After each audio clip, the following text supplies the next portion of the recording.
So Black Ops 6 is officially out, and there's a controversy going on with one of the new characters. Black Ops 6 introduced the first non binary character in the whole entire franchise, which, okay, whatever. I get it. Everything's getting some kind of wokeness or whatever, but the problem is that there's some kind of political narrative or message behind the scenes. And once again, we have an actor that's involved with a game that is an activist that wants to promote woke agendas. And the actor for this non binary character is another one of those people that want to virtue signal and grandstand and promote, oh, it isn't about a game, it's about being seen and heard. Exact quote on here. So I'm looking at this article from Fandom Post, and it's talking about this character and the actor and their political views as far as the non-binary character being in the game. So the actor's name is Kimber London, who's a voice actor who claims to be non-binary and voices the character of Volta Rossi in Call of Duty Black Ops 6, defended the inclusion of the so-called non-binary character, claiming it isn't about a game, it's about being seen and heard. And basically, this is coming off of where on the Activision blog post, they revealed that the character uses their and them pronouns instead of he or she. All right, we get it. Fucking pronouns, right? So, in a brief description of the character, the blog post stated, a street-smart rogue with a blue blood pedigree, Volta Rossi is an enigma who left the comfort of aristocracy to forge a new name as a human specialist. Their ties to the Lutasi family give them unique insight into Avalon. So, sorry as I stir over myself there. While the character and its inclusion into Call of Duty's Black Ops 6 was heavily criticized by gamers, with YouTuber Melonie Mac saying, this is demonic. God created male and female. You are one or the other. You cannot be both. You cannot be between, and you cannot be the opposite of what you were born as and what your biology is, because that is just reality. She added, with this game, it's indoctrinating people. It's trying to normalize this demonic activity, and they want people to accept this demonic ideology. It's evil. It is evil. So, of course, we all know Melonie Mac, super religious, goes by the Bible, and she's correct. It's not normal.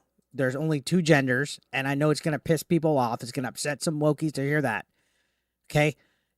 You're born a man or you're born a woman. That's it. That's at the end of the day. And they're putting this crap into games where people are non-binary and gender fluid. We've seen it. We've seen voice actors and voice actresses promote this. We've seen Hollywood promote it. It's all a woke ideology that they're trying to indoctrinate people in. And that's the facts. And especially when they're going after younger children. We've seen it. It's essentially grooming to an extent. I've heard so many stories of where people that are LGBTQ grew up and they had a neighbor, a friend, a cousin, whatever, essentially groom them to an extent. And when you see stuff like this, non-binary operatives, you got to think, who's asking for this? Is the main demographic of Call of Duty asking for this? No. When I think of the game demographic of Call of Duty, I think of middle-aged men, straight men at that like guns, that want action, that want combat. Why are they putting this into a first-person combat shooter? Why are we getting non-binary operatives? Like what kind of, I don't know. It's almost ridiculous to think about that they felt the need that they have to pander to a community, a small minority that probably doesn't even make a substantial percentage of their audience with this game. So if you guys want to check out Melonie Mac's video, she made a pretty good video about it, and they linked it in this article. Now, apparently on TikTok, London defended the inclusion of the character, saying, hi, that's me. I'm Kimber London, the professional model that Activision hired to become Volta Rossi, and I've waited 2 years for this moment. To everyone saying that they won't buy the game because of this character, ask yourself, why is inclusion so threatening? Well, it's not that inclusion is threatening. It's the fact that you're trying to indoctrinate and force and basically shove down the throats your woke ideologies. And if we don't accept it, if we don't call you by the proper pronoun, if we don't say anything that is in your echo chamber, we're bigots. We're transphobic. We're homophobic. We're racist. We're whatever. We're the right-wing grifters. DEI kills art. It's been proven time and time again. And it's this whole catering to a modern audience that is ridiculous. It's actual nuts because this modern audience is killing games. It's killing movies. It's killing TV. It's killing the entertainment industry because they never show up to it. And it seems like every company is trying to get some kind of clout off of it. I don't know why. They must be getting paid off of it. We've seen Concord fail, Dustborn fail, Suicide Squad fail. It's injected itself into Call of Duty, which I don't think of transgender individuals when I think of Call of Duty. I don't think of it at all. In fact, I don't even think you could be in the military if you're transgender. Somebody correct me on that. I don't think you can. Maybe I might be wrong on that. But I think they might be selective of it to some extent. So putting in a non-binary operative just to do it, it just seems like you don't know who your audience is, right? Now, continuing on, it says the actor then revealed that Activision specifically wanted a non-binary actor to play the character. In 2022, my agent called me and said Activision was looking for a non-binary individual to become this character. Later in the video, they said, so we all know the Call of Duty fan base. I was prepared for some hate. See, they know, but they do it to be spiteful.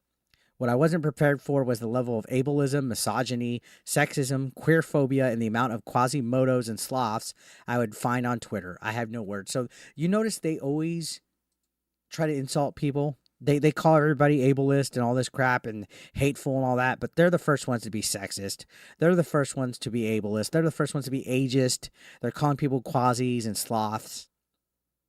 They're the ones that inject the most hate out there. Now it says after London admitted the character does not look like her, she then said she does not care about that and what matters to her is representation. This is why representation matters, right? It isn't about a game, it's about being seen and heard. Queer players have always been here. Why shouldn't we be seen in the games we love? In the face of all this hate, I will always choose to stand with the LGBTQ plus community no matter what the haters say. I'm proud to be a part of this character and even prouder to live my life authentically and be surrounded by people who choose love over fear.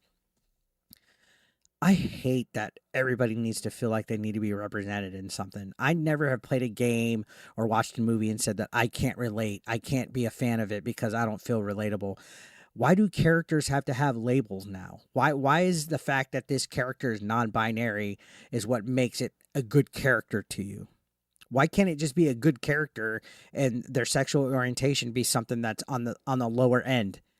Why does it have to be the main selling point of how this character is special? That's what I don't understand. Continuing on, London thanked individuals who support the LGBTQ plus agenda by saying, together we're making change, and said, to those who feel threatened by our existence, I hope you could find it in your heart to understand that our stories matter too.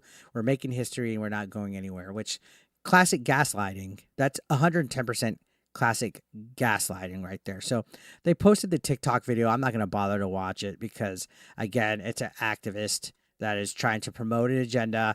They're using their platform as an actor or an actress or whatever they are because they're non-binary to promote propaganda. And Activision has this woke bug as well. That's not to say this game is going to suck because there's a non-binary character in it. It's just really fucking cringe that they felt the need to pander and put one in there. Just like how Rainbow Six has a wheelchair operator now. Like, what the fuck is going on with this life? Why do these companies feel that they need to do pandering to a modern audience? It's cringe. Like, literally nobody asked for this stuff in the video games. The main fan base of Call of Duty is not going to be like, oh, good job, you got a non-binary character in the game. It's weird to see so many companies falling for this. And then they blame gamers for not supporting it. Like, if this game failed, which it's not going to fail, but if for whatever reason the backlash was so big that it was going to fail, they would blame it on gamers, like how they tried to do with Concord and Dustborn, that it's a whole bunch of right-wing grifters that are causing problems. Same thing with Assassin's Creed Shadows. They blame everybody but themselves for trying to inject the woke DEI bullshit. And people are getting tired of it. I know people try to say the majority of people don't give a shit about it. No, they do. That's why stuff that is woke is failing. It's not hard to understand that concept. And I think this is retarded to have, like, you get all these actors and actresses that come out and they spew this stuff. Like, they're so defensive over it. Just make a good fucking product and be a good actor and be the best person and have a banger game, but they can't do that. They're all narcissists. So let me know your thoughts in the comment section down below, guys. Subscribe if you're brand new, and I'll see you on the next one. Thank you so much for watching. Peace out.